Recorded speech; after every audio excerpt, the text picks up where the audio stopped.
Labis ngayong ikinababahala ng mga residente ng Barangay Limuok, Lamitan City sa Basilan ang misteryosong pagkawala ng 27 baka kung saan 3 sa mga ito ang natagpuang brutal na kinatay sa Sitio Larbeco noong Sabado ng umaga, Enero 10 nitong taon. Ang mga baka ay pag-aari ng isang basil sa Rabil ng Barangay Sengal na unang nakadiskubre sa insidente nang puntahan niya ang pastulan at tumambad ang 3 kinatay na baka at 22 pang nawawala. Dalawa lamang ang natagpuang buhay na gumagala sa kalapit na bahagi ng pastulan. Maya-maya, natagpuan pa ng mga opisyal ang karagdagang bahagi ng katawan na pinaniniwalaang mula sa ilan pang nawawalang baka sa isa pang lokasyon ng Barangay Limuok. Ayon sa pulisya at barangay officials ng lugar, ang paraan ng pagpatay at pagtatapon ng mga labi ng baka ay indikasyon ng organisadong cattle rustling na posibleng isinagawa ng grupong bihasa sa iligal na pagkatay. Dahil dito, agad na humingi ng tulong si Sarabil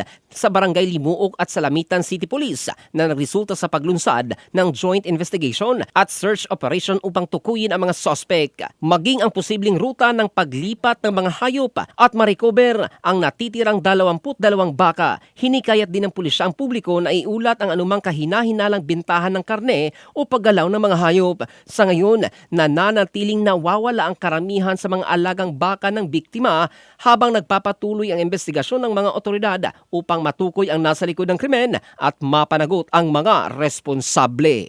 In the heart of changing lives, ito si Jofel Candado ng Brigada News Philippines, the Music and News Authority.